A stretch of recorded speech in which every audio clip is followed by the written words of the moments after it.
Hey everybody. Saturday night, we're in the middle of a water change here on my 125.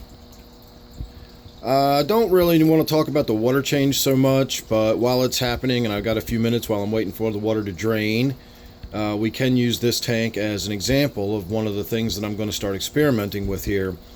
Lately, if you follow along, you'll know I've added some wonder shells and some crushed up egg shells. I've been talking about some crushed coral maybe.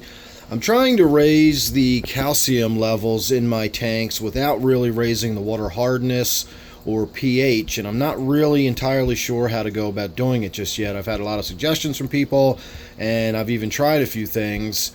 The wonder shells that I put in my T-bar tank I don't think are a bad idea. If I understand it correctly, they dissolve as needed. I've heard from quite a few different viewers, people that have harder water seem to say that the shells don't really dissolve at all, but then people with softer water like myself, people that have very little to no calcium in the water, say that the wonder shells dissolve within a matter of a few days. So basically they only put into the water what needs to go into the water, and I don't think they raise the pH too much or make the water too hard. So I could probably get away with putting them in my tanks to keep them mineralized, but it would be kind of a pain in the butt. I'd have to put them in pretty much at every water change. It would become expensive after a while. It's one thing if you're putting a small one in a fishbowl once a week, but I've got a lot of fish tanks and a lot of gallonage, and it would just not be practical for me to use these little wonder shells.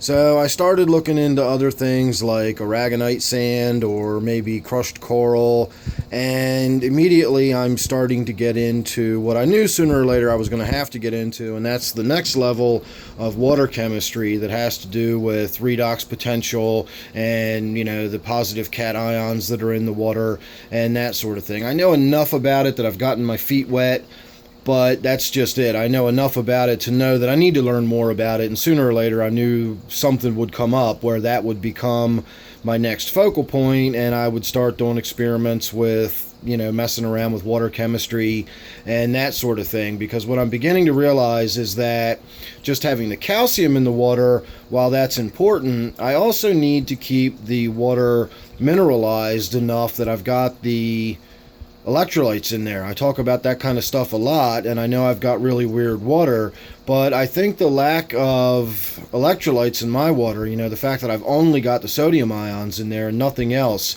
I think is having a bigger impact and a more negative impact on my fish than I've originally thought. And now the more I've been thinking about it, the more it really is a wonder my fish have done as well as they've done over the years, considering I've got very odd water. I've got very, very little in the way of electrolytes in the water, but I've got fairly high levels of sodium, and again, it's just strange water.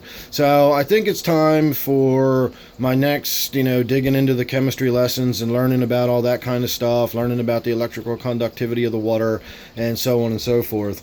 And one of the things I've done today, instead of using the aragonite, I am going to get some regular crushed coral, because I think the crushed coral actually will release ions into the water as opposed to actually releasing the calcium carbonate itself, if I understand that correctly, and the crushed coral itself will only raise the pH eventually to about 7.6, which I could live with.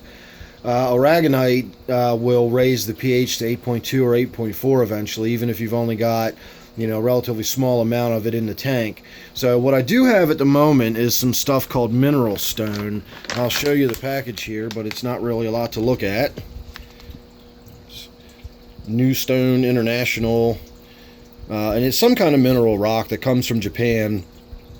And it's supposed to do a lot of good things. It's supposed to do very much what the wonder shells do. It's supposed to remineralize the water. It's supposed to put calcium in the water.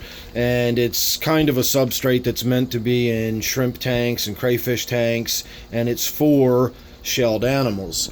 So what I did today was, while I had the filter open here, despite not needing to change the filter, I went ahead and poured a handful of that stone into the top tray. So I'm assuming when I turn the filter back on, we're going to get a lot of cloudy, muddy looking water that's going to run for a day or so, and then the tank will clear up nice. and we will then begin watching the pH, and I guess I'll do a water hardness test. I don't know how much that's going to be worth doing at the moment. I can do just a general hardness test, but until I really have a better understanding of the redox potential and the electrical conductivity and stuff like that, that's where I'm really going to get digging into, trying to see what kind of an impact this has.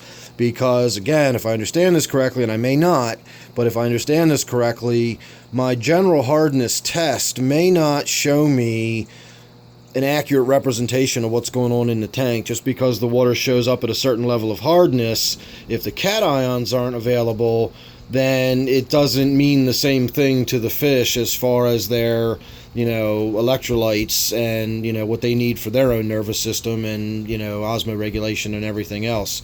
So again, I'll start digging into that and we'll find out a little bit more about it. But as far as tonight goes, that's what we've done so far. We've put a handful, and when I say a handful, I literally mean just, a couple little handfuls like that. I just dumped them into the top tray because I don't want to overdo it.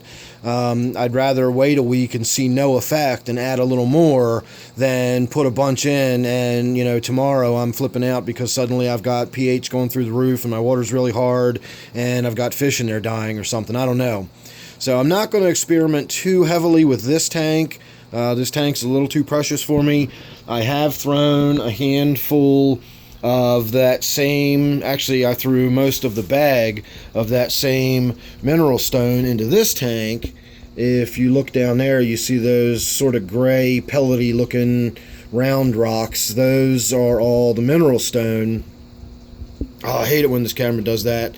Well, I'm going to say goodbye because that's that. The camera's going to just keep doing that for the rest of this video. So stay tuned to make sure you're subscribed. Sorry about all this, and I will see you on the next one.